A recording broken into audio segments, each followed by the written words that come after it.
Welcome to Delta's Advanced Press Topics webinar. We really appreciate you joining us today and taking some time out of your busy schedules to attend our webinar. A couple of housekeeping items. We are recording this session and it will be available at the end of the webinar as soon as we can finish processing it. I'll have the locations at the end of this webinar where you can find the recording. We have a lot of information to cover today, so I'd like to quickly introduce today's presenters and turn it right over to them. David McNichol is an applications engineer here at Delta Computer Systems, and Fred Babson is a regional sales manager. And so with that, guys, take it away. Thanks, AJ. Yeah, so today we're going to be diving deeper into the press topic and exactly how the RMC motion controller fits into the press market. We're going to be covering what a transition from a large valve to a small valve looks like. This is something that I'm sure many of you are aware of, happens all the time in the press industry, and we would like to show you some tips and tricks, some ways that we can do this with our motion controller, and ultimately how we can provide great control and save some cost in doing so. We're going to be talking about leveling while in motion. How do you take a press, say a large 4-cylinder press, and keep that press level while you're moving? We're also going to be talking about how to keep level in pre-fill mode, what that looks like, not only from a controller perspective, but we're also going to be talking about the hydraulics here and some general practices that we like to see and the ways that we've seen people be the most successful. We'll talk a bit about which feedback to use, what makes for nice controllable systems, and what we would like to see. We'll also be talking a bit about safety, how the RMC controller fits into the overall safety circuit, what our role is going to be, and how we can help make the whole process safer. We're going to be talking a bit about hydraulic design. What we're going to be doing is going back and forth from what does a hydraulic design look like, then how do you take this hydraulic design and then control it within RMC tools. We'll be talking a bit about valve selection as well. There are many applications that Delta has been a part of over the years. Here are just a list of a few: powdered metal presses, press cushioning, bearing presses, forming presses, multi-cylinder leveling synchronization. You can see I've got a couple pictures here on the right of a few leveling applications. Single cylinder presses, forging presses, draw presses, press rolls, hot presses, brake presses, die casting, and many more, right? There's many applications that we're a part of. What it comes down to is Delta is great at high precision control, and in the press market, that's something that's very important. Okay, for more information on using RMCs, maybe more of an introductory type look, we highly recommend our series of videos for RMC tools training. This course is going to be going fairly quickly. There's going to be a lot of good information, but if you feel that you need an introduction or maybe a refresher to, say, for instance, plots or basic motion, whatever it is that you're interested in, we've got a very nice set of videos to just get you more familiar with RMC tools in general. And as AJ mentioned in the beginning there, we've got a very nice set of webinars that have already taken place. We do have a more basic look at the press industry, whereas this one's going to be going more in depth. We have a more basic look as one of our first webinars, and we have many others that are available to view at any time you please. Okay, So I want to introduce you to what our live example here is going to look like. So right now I've got a hydraulic cylinder, 24-inch stroke, 2-inch bore, and we've got two valves, and these valves are mounted in parallel. So I have one valve that is a little bit larger. That's the Parker, and this is a DO3 valve here. This valve is able to put out 11 gallons per minute. And then I've got a Parker D1FP valve, and this valve is much smaller, only 0.8 gallons per minute. So you can see that one valve is about 10 times the capacity of the other. I'm going to show you what this looks like as far as control. This may be a setup that is fairly familiar for you. Basically, what we're going to be using is this large valve here. We're going to be using this to quickly move close to our target. And then when we get close to the target, we're going to be using this smaller, more high precision valve to actually control force, control that time that we're slowing down, and it's going to just give us great control over the parts that we really need high precision with. Okay. To do this, one thing that's very important is to have nice feedback. On our setup, we have 1 micrometer SSI feedback. SSI is the way to go if you have an option. It's not to say that we can't control with, say, MDT or analog feedbacks or other type of feedbacks. But if you do have a choice between feedback, we recommend that you go with SSI. It's very immune to noise, very high precision, and just a great source of feedback. Okay, so our fast motion is going to be around 20 inches per second, and we're going to be holding a position that's under thousandths of an inch here. And we're able to track motion within 0.01 inches. So we're able to track motion very, very precisely. You'll be able to see that we're also able to achieve extremely good force control. So we'll jump to that here in just a minute. Fred, I'm going to go ahead and hand it off to you.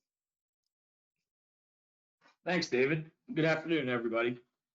I want to show this hydraulic schematic of what David's working with. Typically, for the size system he has, he would only need one valve. We're only using two valves to show what it would be like on a hydraulic press, that you're going to have quite a bit more flow than your standard DO3, DO5, maybe DO8, D10 valve. But this is the schematic. It's just two valves plumbed in parallel to control the cylinder.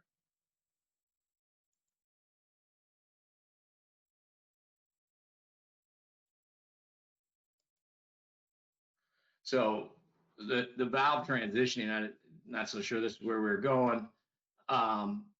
We see this all the time. We can, on just a single press cylinder where you might need a D10 size valve to move it, to extend it, to retract it at a rate. But that D10 valve, if you buy it to have zero lap and a quick response, it's very expensive or not available. And so what we see customers do quite often is use a large valve for the extend, retract, XL, decel at high speeds, and then a smaller valve when we get to close to target and to do force control. This saves on cost. Oftentimes is the high performance large valve isn't available.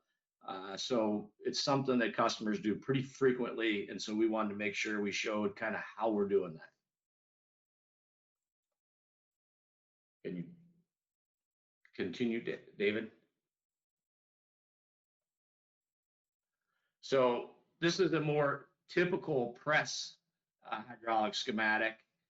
I'm not showing pressure control. I'm not showing all your safety, but I wanted to show, you're always going to have some sort of counterbalance valve, and typically you're going to have a pre-fill valve. And so what we're trying to show is, even though you have other components that come into play, your pre-fill valve and your pilot operated counterbalance valve we still want to have a valve that we have the ability to control the flow out of the rod end and control the flow into the cap end.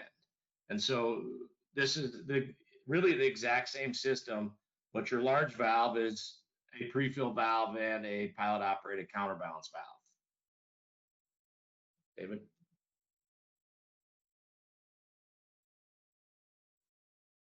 How's this transition made? I think that's you, David. Okay, so yeah, thanks, Fred. So how is this transition made? How do we actually go from the large valve to the small valve? What I want to do is take a look and see what this looks like in an RMC tools plot. So this is our position line here. You can see that we're approaching our target here. We're going to say that, you know, maybe our material that we're pressing on is about at this position. You can see that I've got position on this axis. It's about 20 inches here that we're approaching. But you can see that we're rapidly moving up pretty quickly to our final position, and we start to slow down here. The velocity, this blue line here, just shows us, you know, even a better picture. We've got a large drop off in velocity right here. Okay, so this is our small valve output, this green line here. This is the output that's actually going to our small valve. At the beginning here, our valve is opened up all the way. It's brought to 100%. And so I can see that my valve is at 100%, and it's even at 100% where I drop off in velocity. So the small valve is not the valve that is giving this great drop off here in velocity. What's doing that is our large valve. So this orange line is the output to our large valve. You can see that they both rise, the small valve and the large valve, they're opening up at the same time. But as we get close to our position, this large valve closes very quickly and my velocity drops off here. But it's not until later on that my small valve is actually taking control. Now this transitional period here is going to be decided by your process, but at this point here, my small valve is taking control. You can see that the velocity here actually is a little bit higher than when the small valve is taking control here. So we actually slow it down even more, and we get ready to go into to position control here, and ready to start making contact with our material. So let me show you what that looks like in RMC tools. Okay. So I have a live video here of a hydraulic cylinder. This is the system that we were speaking about earlier. And I've got an RMC tools program that's going to run a press cycle. I'll explain how this program is working here in a minute, but first I want to show you a plot, and I want to show you what this cylinder is going to physically do.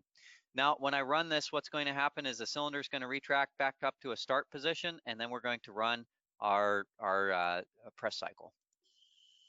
Okay, so I've retracted. I'm at the beginning of my stroke. I'm ready to go. Accelerate very quickly, get to position very quickly. You can see that it slowed down there at the end.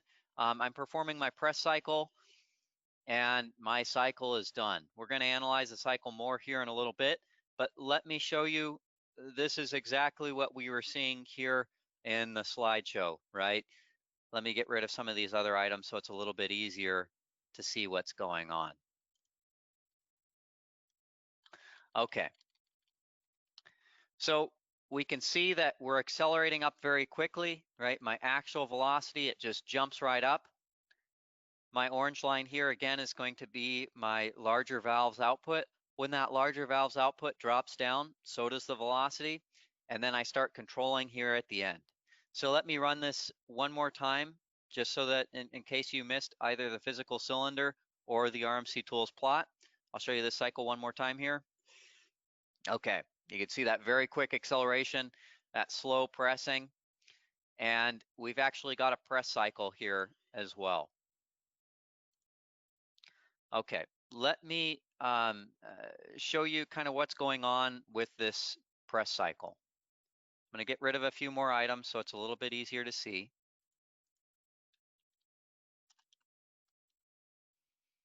Okay. So black is my actual force, right? This is when I'm actually making contact with the plates here at the end of my stroke. So again, I'm accelerating very quickly. I'm moving very quickly. From this section here, this is maybe our rapid advance, right? And then we start to slow down. Maybe we have kind of a pre-press mode or a pre-press cycle. We're moving very slowly. Again, this is where we're very close to our material. So we're just a couple inches, maybe, let's see where we actually start pressing. We start pressing at 21 inches, and here we're at 19. So it's around 2 inches away. If we really wanted to fine tune it, we could probably get this a bit closer, but we're about 2 inches away and we start to slow down. Okay, we slow down, but at 21 inches, you can see that our force, it starts to jump up here. Now, this is the point where I go into force control. So I've actually got a force target set up here, and I'm slowly intensifying here. Maybe I wait for a period of time, and then I'm going to intensify more. And then at the end of my press cycle, after a specified amount of time for staying here at this intensified force, I'm going to back off on my force, and then I'm going to retract quickly. And there's my whole cycle. So I've got a really nice slide here that I'd like to show you that illustrates a little bit better exactly what's happening here. So our first part, our rapid advance, right? Our actual position is jumping up very, very quickly. Our next part here is going to be our pre-press mode, right? This is where we are slowing down. We know that we're very close to our part. We don't want to hit it hard. And the reason we don't want to hit it hard is because it's much harder to control force when you're slamming into something. It takes a tremendous amount of opposing force to get rid of that huge acceleration, that huge velocity that we've built up. So we want to slow down right before we make contact. When we make contact, we go into our pressing mode. So in this plot, I've got a controlled move up to my target force. Here it's 1,000 pounds. And then perhaps after I've waited at this 1,000 pounds for a few seconds, maybe you have a slow force intensification period where we're slowly ramping up. Here it's 1,500 pounds. Each of these either moving up quickly from a transition or moving very, very slowly is achievable with the RMC, and it's very easy to do. We'll see what the programming looks like here in just a minute. Okay, then I've got my decompression. Perhaps you back off to 200 pounds, maybe something more, maybe something less. It really depends on your application, how much you want to back off. Okay, and then we've got our rapid retract where we're just really, we're opening up the valve, we're bringing back that cylinder or cylinders very quickly so that we get ready for our next set of motion there. I'm going to show you that one more time in RMC tools just so we can see the whole cycle here. Let me get rid of some of these other items so it's a little bit easier to see what's going on.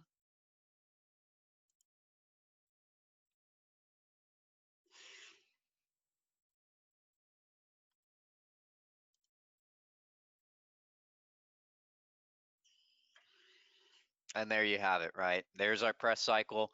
Again, we could try to fine tune individual parts of this, but it's a nice cycle. And really, it wasn't very difficult to set up. If I jump into RMC tools here,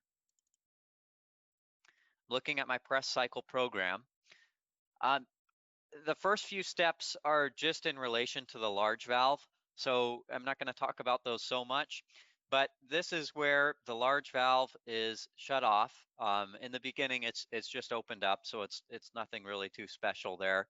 But the large valve is all the way opened. Here, I shut it off, and I'm shutting this large valve off very, very quickly. The reason I'm doing that here is I'm just trying to present the worst case scenario. So this is, it might as well be a bang bang valve with this large valve. I'm shutting it off so quickly. Generally, you can do this a bit slower. But again, I want to show that the RMC controller is very capable even when circumstances aren't ideal. So I'm waiting until I get to a position of 19.5, right? So once I'm at this position of 19.5, I'm going to go ahead and transition into controlling with my smaller valve. Again, this is just a transitional period where it's going to be application specific, but we're deciding what position should the large valve shut off. In this case, it's 17. And then what position should the small valve take over? In this case, I did 19.5. Again, this is adjustable and we can change it based on application. Okay, so here's where my pre-press mode is going to start. We're going to start slowing down. I'm going to be going to a position of 22. If you recall from my plot, I started to make contact at 21. So I'm trying to go to a position where I know that I'm going to encounter that part. I go at a much slower speed, 1 inch per second. I've got a high accel and decel rate, but we're not really going to actually see either of those. These were just put inside here so that I could have a nice transition from that higher velocity to a lower velocity. Okay, so this is a key point here. I'm going to be waiting until my actual force is greater than 500 pounds. So I want to wait until I've made contact with that part. I want to wait until I know that I've made contact there. And once I see 500 pounds, for this application, I know that I've hit that part. We've made contact. We know that we're actually pressing on something physical. Again, this is going to be application specific. Really, probably the best way to do this is analyze one of your position cycles and see how high your actual force gets. You don't want to trigger this accidentally. You want to make sure that you've set it at a good threshold where you absolutely know that, yes, I have hit a physical object and I'm actually seeing real force feedback. And when you're seeing that real force feedback, you're ready to go into your press mode. So I use an enter pressure force control command here. I'm going to be ramping up to 2,000 pounds using an S curve, and I'm going to do this over 2 seconds. Now, once I'm at force, I'm going to wait for a second, and then I'm going to start my intensification, right? This intensification, we're going to be going up to 4,000 pounds, and we're going to be doing it in 1 second. So twice as fast as our process before. Again, both these numbers could be changed. I could probably be doing this one faster, and I could probably be doing this one slower. Okay, wait until we are at force, wait until we're at that 4,000 pounds. Once we're at that 4,000 pounds, again, we're gonna wait for a second. Then I'm gonna start my decompression, all right? I'm gonna ramp down to 200 pounds in this instant. I'm gonna do it over 1 second. And then I'm going to be using a quick move with my large valve. A quick move is a very neat command. We have a few other webinars that go a bit deeper into the quick move if you're interested in learning more. But basically what it is a combination between an open loop move and a closed loop move. It makes it very easy to go as quick as you possibly can. So this large valve, I'm opening it up 100%. I'm retracting very quickly, and I'm going back to the start of my cycle, that position of 1. Okay, so this was my press cycle setup. It might look like there's quite a few steps here, but it's actually very configurable, very easy to use. Took maybe, 10, 15 minutes for me to set this up. Even if you were unfamiliar with RMC tools, you could do something like this very quickly. One of the big reasons is because an example that's extremely similar to this is available for download from our website. We also have a few examples on our forum. So if you want something that's already kind of pre-packaged like this, maybe it just needs a few adjustments, you know, perhaps you want to adjust the force levels or the times, this is available from Delta. And if it's an example that you'd be interested in receiving and maybe digging a little deeper into us, go ahead, use that question box, let us know, and we'd be happy to get it to you and answer any questions that you have on these examples. Okay, I'm going to jump back to our slideshow here. So we saw our press cycle. Everything looks good there. Okay, Fred, I'm going to go ahead and hand it back to you from here. Just let me know when you'd like me to jump to the next slide. Will do. Thank you, David. So a few things to note from his demonstration. The first, and he talked about a little bit, the timing or the amount of time from pressing or rapid advance to pre-press to pressing mode.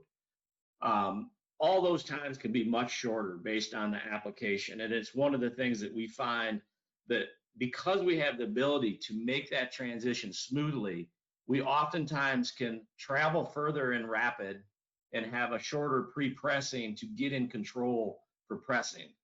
Shorten cycle times down because we can do that transition so smoothly.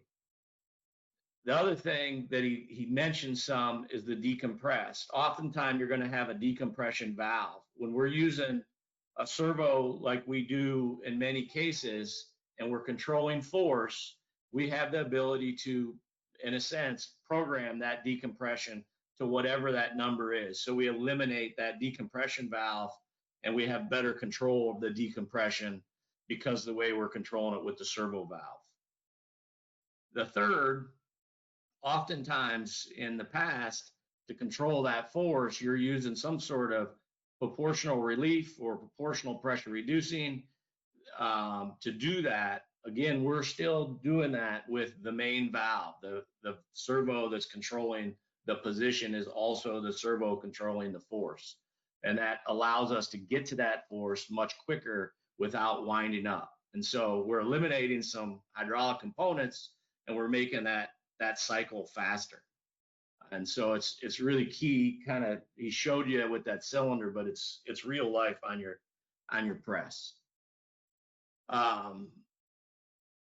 Some of the, can you go to the next one, David, for me, please? So this is, we're showing a 4-cylinder press, and it is identical to the single cylinder press. We just have 4 servo or proportional servo valves, 4 counterbalance, and 4 pre-fill valves. But everything is identical to what he was showing with the single with 2 valves. And in his description, he showed a second proportional valve to fire it. Those could have been discrete I/O that he was controlling in the form that we have here, that you have 1 solenoid valve that opens your counterbalance and 1 solenoid valve that opens your pre-fill. And so they could have been discrete to have it fall, and then the control with the servo proportional valve. Can you switch, David? This is basically the exact same application, and I'll show you on an Excel spreadsheet in a second. But this is a case where the flow out of the rod end of the cylinder is so high, I can't buy a valve at a reasonable cost to control the flow out of the rod end. And so this is not necessarily our preferred, but we've done it and it works well, where I call the small valves up on top more or less a sampling valve. And so what we're doing is we're controlling volume compared to the other cylinders. And so while we're in the rapid advance pre-fill mode, we're controlling the level of the 4 cylinders using a smaller sampling valve. This could be a DO5 size proportional servo. And so you can imagine the cost difference between a high-end D10 compared to a high-end DO5 proportional servo valve. And so this is really the same circuit as the previous, except for we're not using the valve on the rod end. In this case, we do show a throttle valve here that we can control that extend for all four together. That's not always necessary, but we show it in this schematic. David, can you open up the Excel for me, please?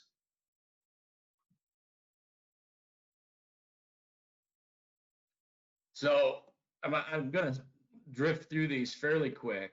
So this Excel that's on the screen is really his demo that he's showing you, where it's a 2-inch bore with a 1 3/8 inch rod, 20-inch stroke. He actually was going a little bit slower than what I'm showing here, but what I'm showing is, so the rapid advance, that flow rate is 19 gallons per minute on the cap and 10 gallons per minute on the rod. Pre-press, the reason why I'm doing the pre-press at the same speed is oftentimes your rapid retract is what sets your pump flow rate. And so that also kind of dictates your pre-pressing speed. And so that's where I'm doing what my flow rate is on the rapid retract is my flow rate on the pre-press. And then you look at the pressing speed, which is very similar to what he did. The flow rate's 0.5 gallons per minute on the cap end and 0.28 on the rod end. And so those are really low flows. And so you can imagine in a large press application that the similarities there.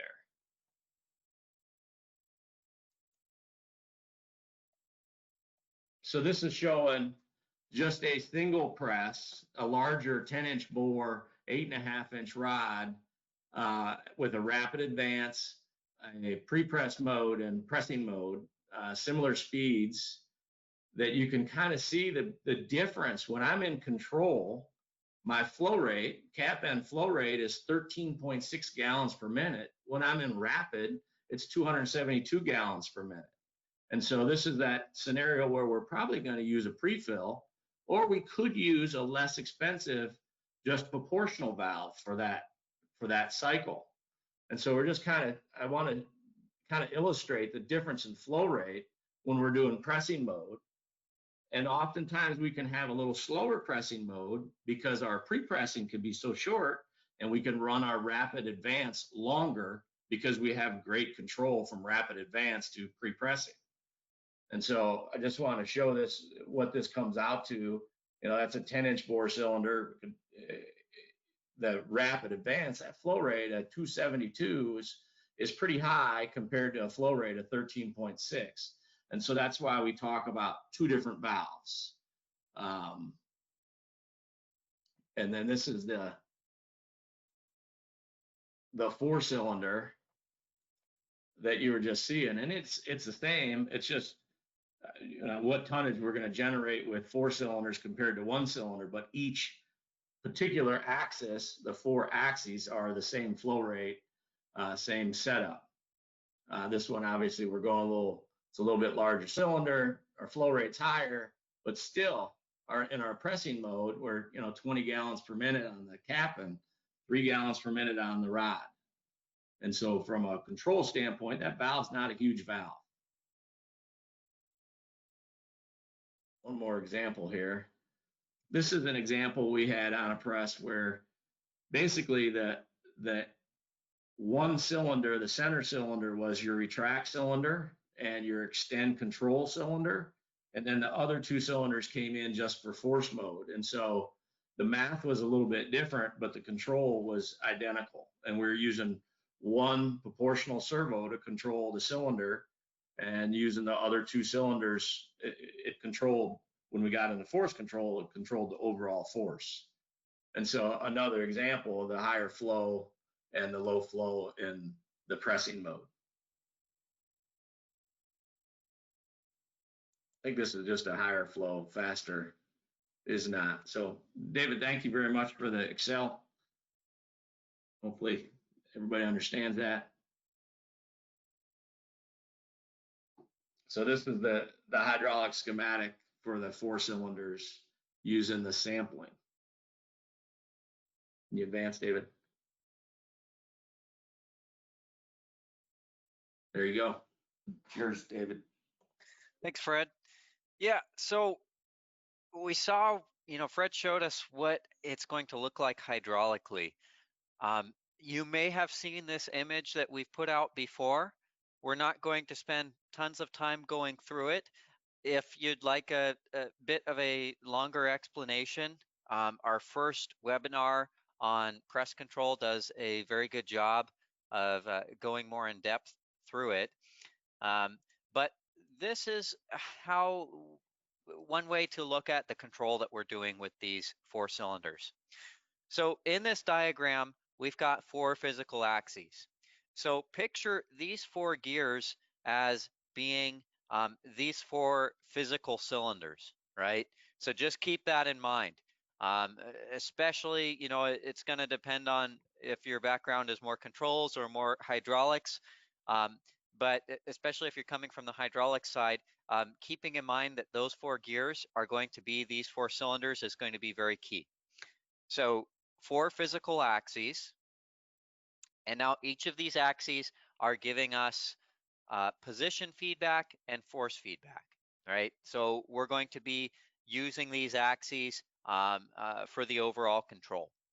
But the first thing that's going to happen is these 4 axes are actually geared to a virtual axis, right?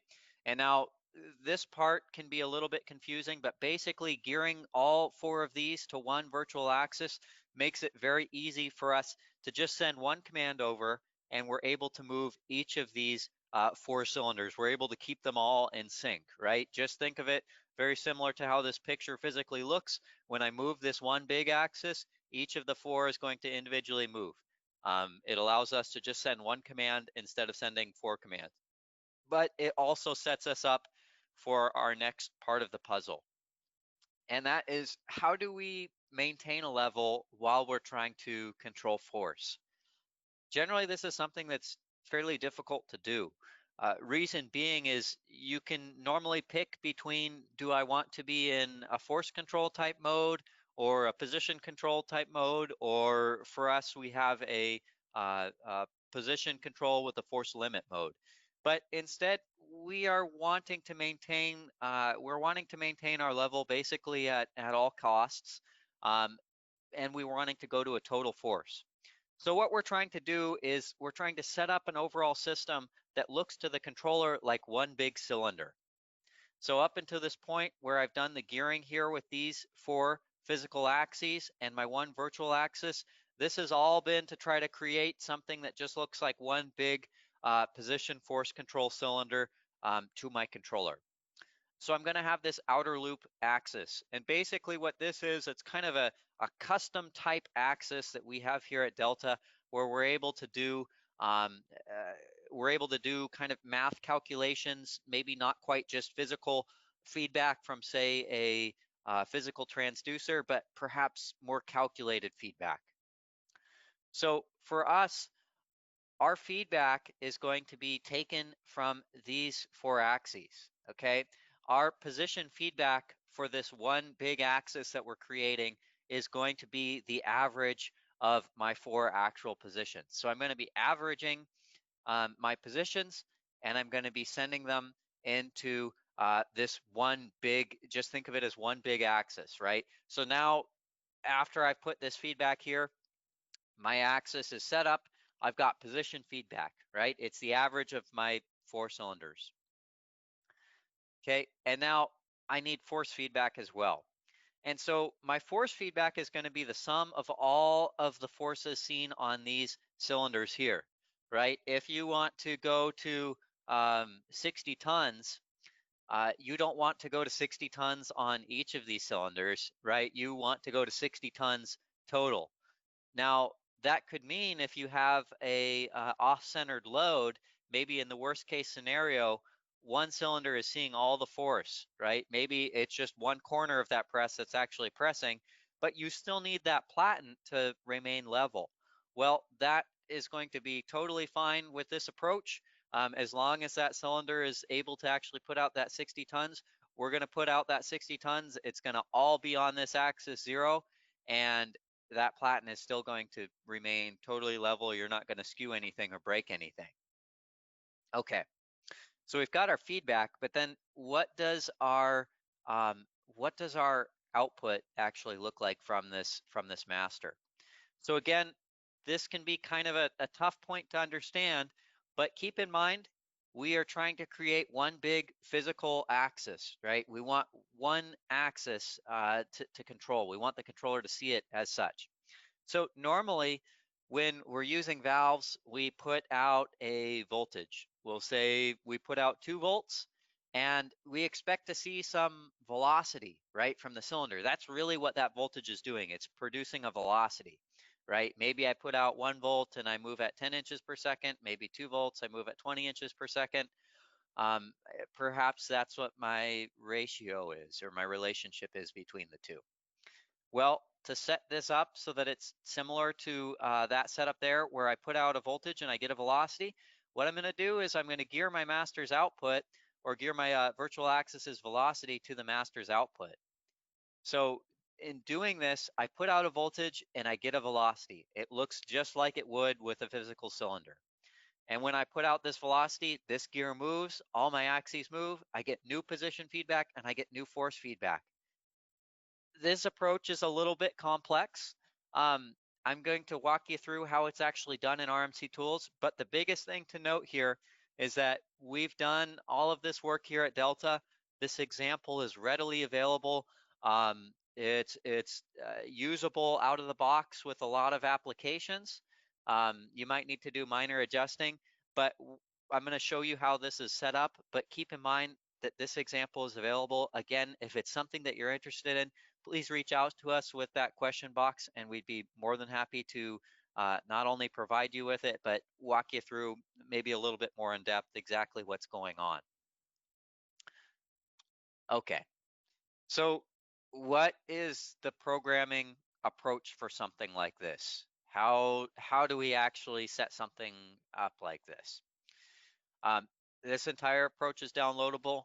Again, just want to emphasize that, especially with this step, because it, if you're unfamiliar with programming, don't worry, you're not going to have to touch any of this.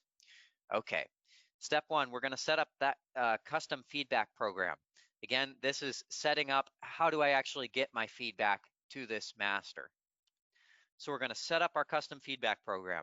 This program is going to run continuously. It's going to keep sending out every single loop time. It's going to send new force feedback. It's going to send new position feedback to our master axis. Okay, for the purpose of this example, axis 0 is going to be our physical axis. Axis 1 is going to be another physical axis, and axis 2 is an outer loop axis. This example is only using 2 axes rather than the 4. If it was 4, it would basically just be copy paste. For instance, in this step here, where we're taking the average of our positions, we would just also have 2 more axes that we're taking the average of here. So it's very easy to increase your axis count from this example. Okay, so my axis 2, my outer loop axis, is getting the average of axis 0 plus axis 1, right? It's divided by 2. This gives us the average, and we've got average.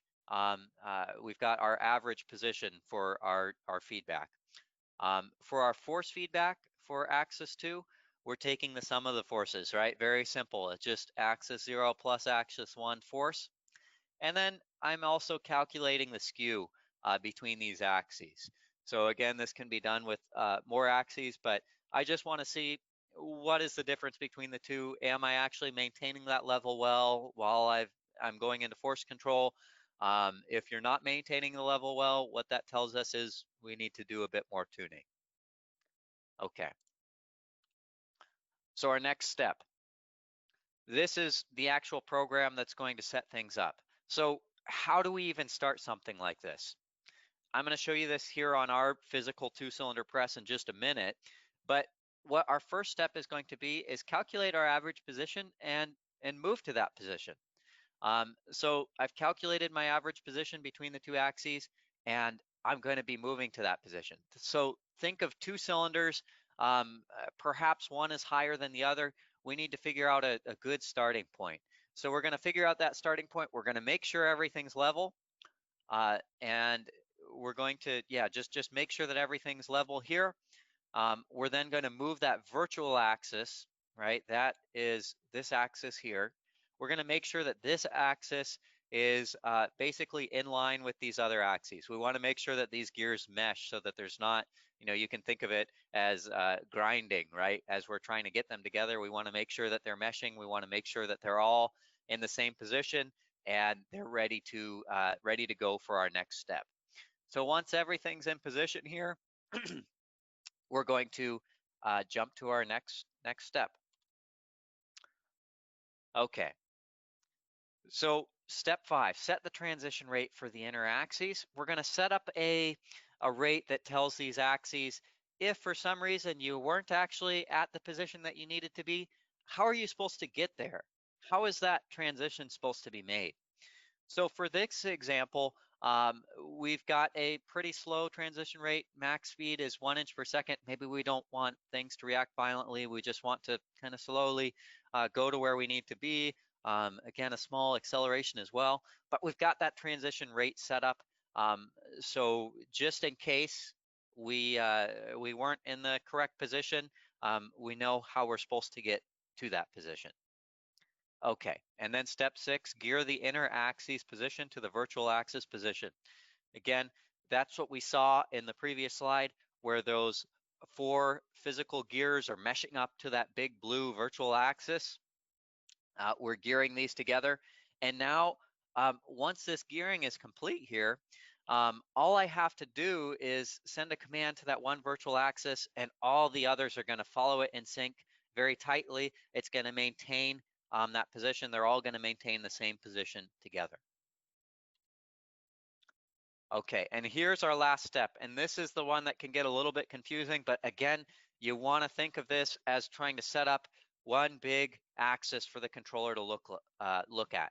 So gear the virtual axis's velocity to the outer loop's control output. Again, we want to set it up just like a normal system would be. When your axis sends out a voltage, it expects to see a velocity. So this is how we're setting up here. When my outer loop sends out a voltage, I'm then going to see a velocity from the system that we're controlling. So we set this up, and after this gear velocity is done, we're ready to go, right?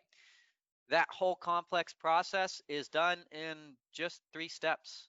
I mean, there is some thought process here for sure, but with RMC tools, it makes programming and tracing through what's happening fairly easy, right? We try to take these complex problems and make them as understandable and user-friendly as possible.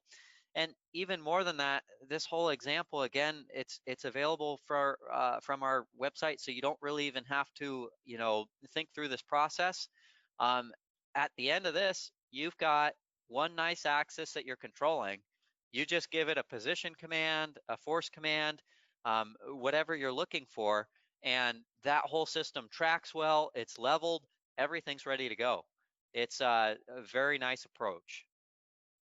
Okay, so we've seen what this looks like here, but let's take a look at what this actually is going to look like here in a physical system. So I've got my 2-cylinder press set up here. I'm going to open up my 2-cylinder press project, and I'm just going to run my my press cycle with something like this, and we'll get to see what this looks like here. Okay, so I leveled. I'm going down. I have smaller valves on here, so they're just not able to go extremely fast. You can see it was going a bit faster. We slowed down.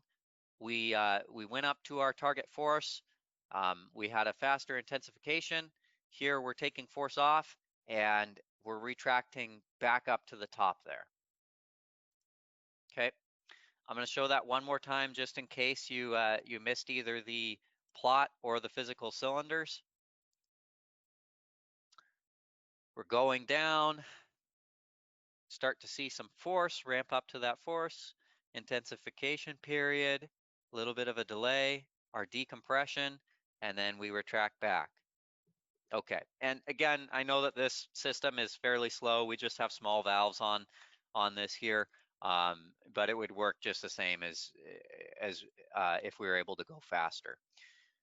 So this is, you know, basically how we did our control here. Let me show you what it actually looks like in RMC tool once I've got all my gearing set up. Okay, so you're going to see that this is very similar to what we were seeing with that first program, right? That first program where it was just a single cylinder. Now we've got a same press cycle, but it's almost identical. You've got to move with a rapid advance. Once you get close to the material that we're pressing down there, we then slow things down, right? I do another move, but with a much slower speed. Then once I see a little bit of force, 500 pounds of force here, I go ahead and I enter pressure force control. I ramp up that force to 1,000 pounds. Once I get there, I wait for a second. Then I go up to 2,000 pounds in 3 seconds. So that's my slower transition time up. Again, I wait for a second. And in this application, I'm decompressing down to 400 pounds. Again, like Fred was mentioning earlier, it's so application specific what you decompress to. It really just depends on what you're looking for. Okay, so we decompress and then we move back up to the top. So you can see that once we have this prepackaged program inside our controller, from your perspective, this 4-cylinder press is really similar to what you'd be seeing with just a single axis. Now, there's one other thing that I didn't mention yet, but I want to show you just how accurate this system is. So let me get rid of a few extra items here, just so we can kind of see a little bit better what's going on. Okay, so here's our whole cycle, and this purple line is my actual skew. Right? That's what I was showing in the beginning. What's the difference between axis 0 and axis 1? Now, if we have this tuned up and set up well, we're going to see just about nothing, right? We want this to be as close as it possibly can be. So you can see from the plot, this line is basically just flat. If I move my cursor around here, you're going to see this number update.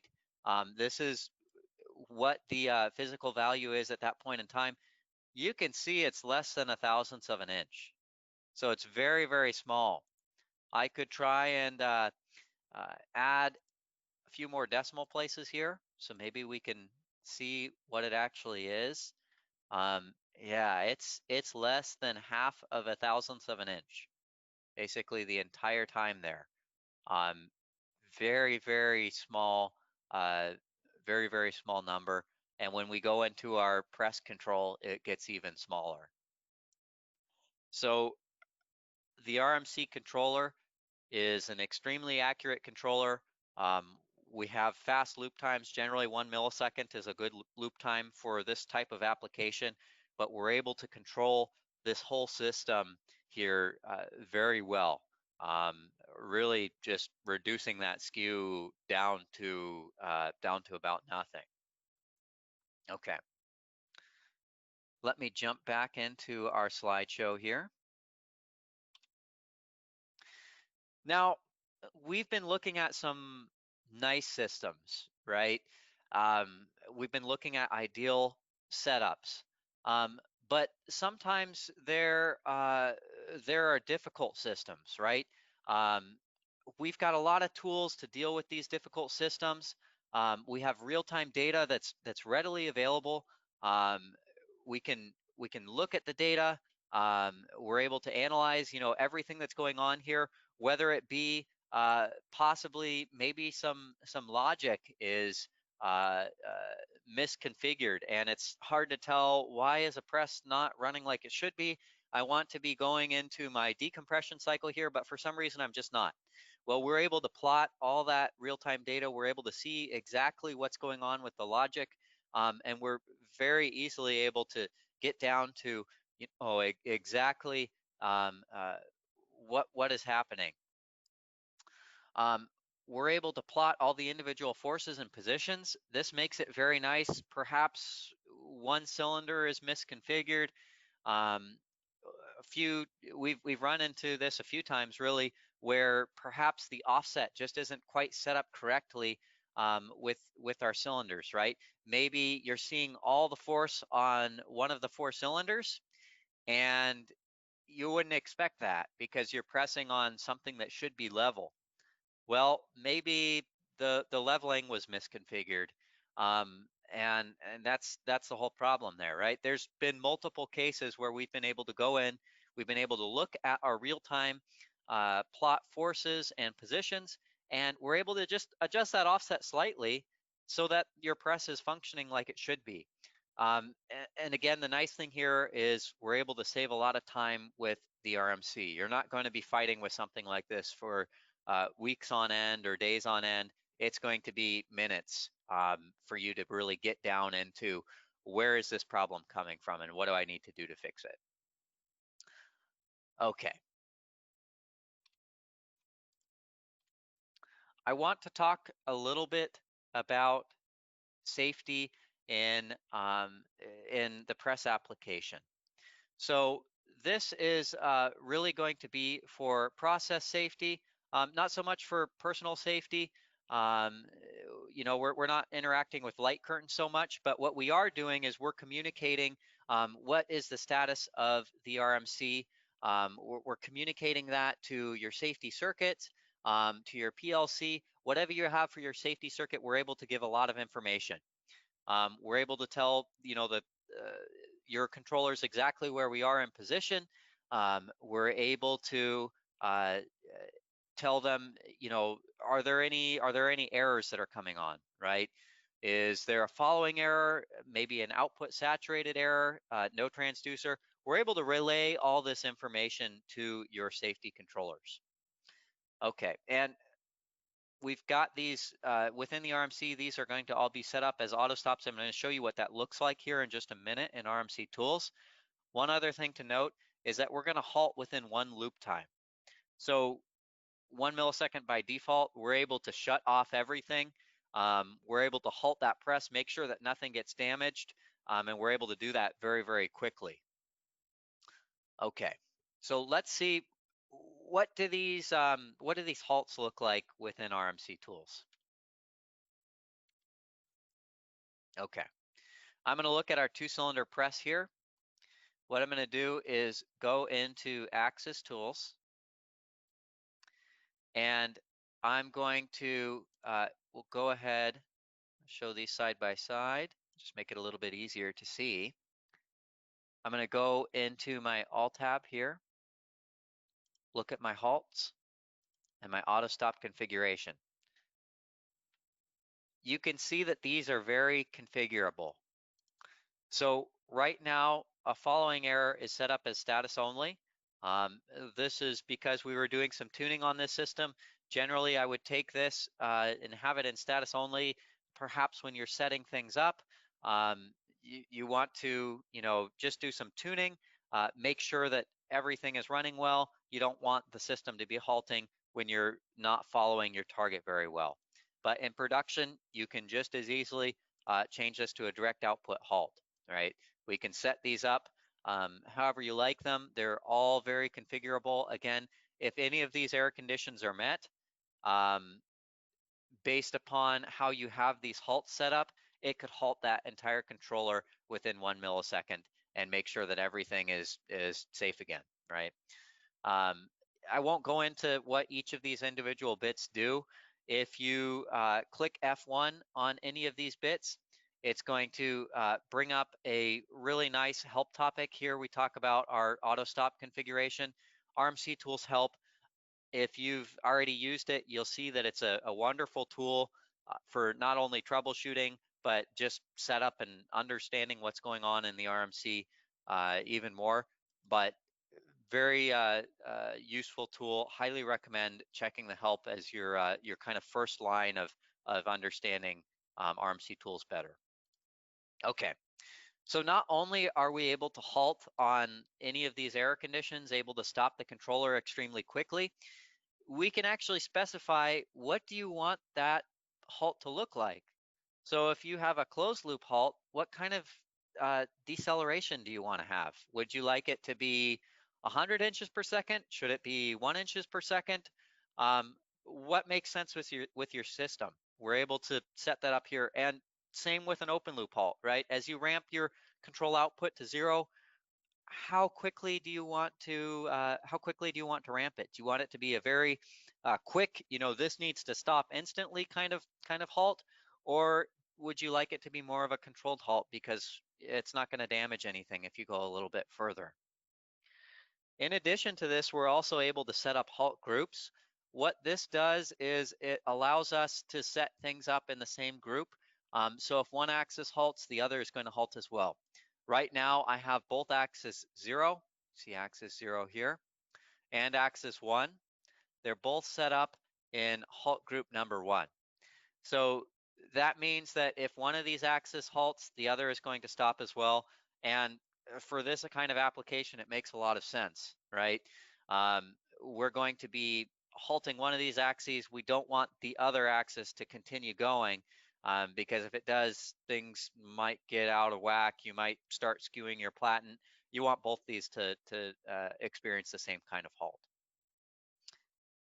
Okay, and again, if you have more questions on safety, maybe how we can interface with your safety controller, please use that question box. Feel free to reach out to us, and we'd be happy to answer any questions. Okay, Fred, I'm going to go ahead. I'll hand it back to you.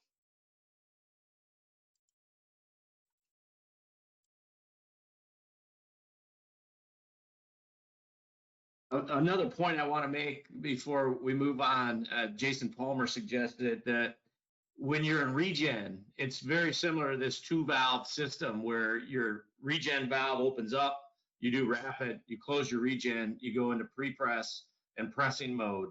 It's definitely something to mention because we see a lot of presses out there that have regen for the rapid extend. What's next? Controller options. We have the RMC 75. Lots of people, you got a single axis or a 2-axis press that you want force. We have the RMC 75. We have the RMC 150 and 151 for force up to 8-axis, and the RMC 200 up to 32-axis. And we've had customers use all 32-axis on presses. They're monitoring things on their power unit.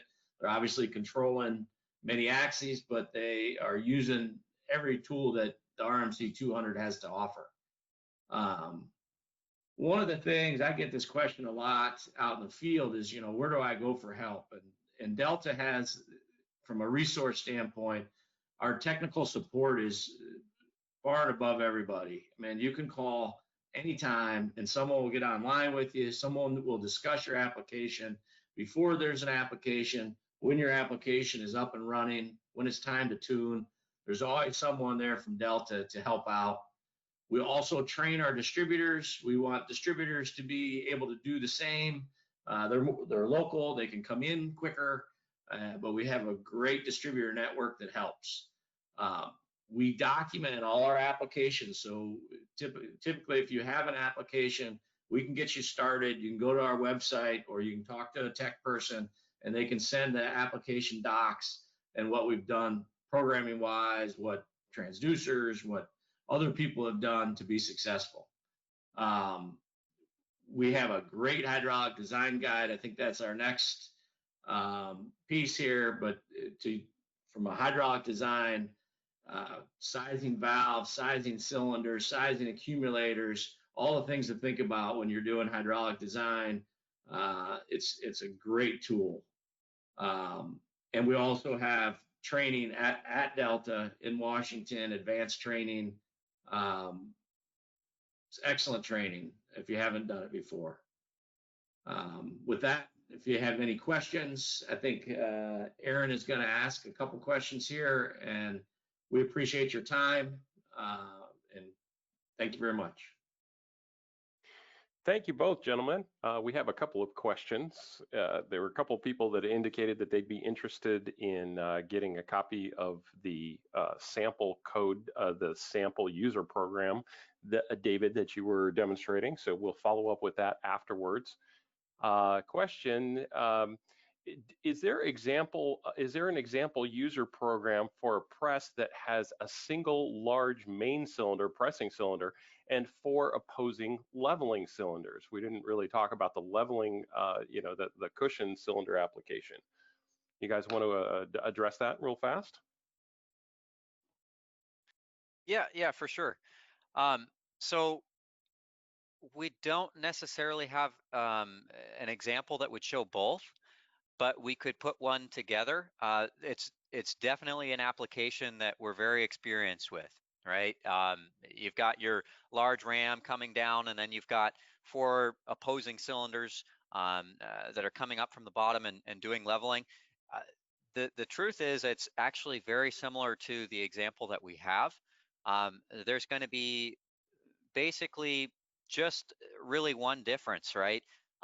Rather than having those cylinders extending up to meet your platen, they're instead going to be, possibly even drifting down a little bit when your top ram makes contact. And you probably, if you're asking, you probably already know this, but seeing or having it set up like that, you're going to have a much smoother transition. And we're able to take the example that we have, and within just a couple minutes, we're able to set it up so that instead of gaining your press force from this, you're going to be just leveling it as you go down. And that's really the beauty of our system, is because once you've gone through and you've set everything up to be synchronized together, to the controller, again, it just looks like one big cylinder. So whether you want that to be doing leveling as a larger top ram is pressing down on it, or whether you want that to actually be applying the force, it's not going to take all that much extra setup on your end. It's actually going to be a fairly quick and easy process. Do you have anything you'd like to add on that, Fred? Yeah, I actually have done one, and they were 4 single acting cylinders, up acting cylinders, and to tune them, we actually had to bring the main ram down and set it at a lower force than the 4 cylinders, and we tuned the 4, geared the 4 together, and when the main ram would retract, we'd lose our feedback because the feedback was tied to the main ram. But it migrated as soon as we saw that feedback, it migrated control very well. And this was a plastics press where you had to actually open half of it. And so we'd set an offset and open 2 cylinders, again, lower our tonnage on the main ram and open 2 cylinders to offset it so they could spray a coating in. And then we'd go back to full tonnage and level it back out again. And so I do have some experience with that, and it worked very well. And as David said, it was the exact same program as what we're using on a 4-post press down acting.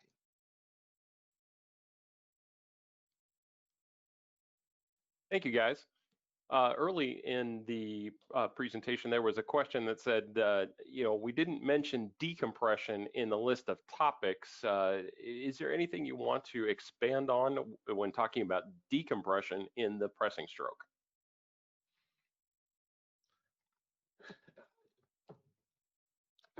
Sure. It makes it really easy because when you're in force control, we just give it a lower force and then give it a rate to change that force. And depending on your press, you need to get to a certain pressure so that it's decompressed. And so we're calling it tonnage, but you do the math on what that pressure needs to be and then how fast you want to get there. And so the servo valve, in essence, is lowering your tonnage. I'm still in the same position. I'm just lowering the tonnage to a certain point. And once I get to that point, I'm looking at my force control or my force feedback. When I get to that point, then I can do my rapid retract.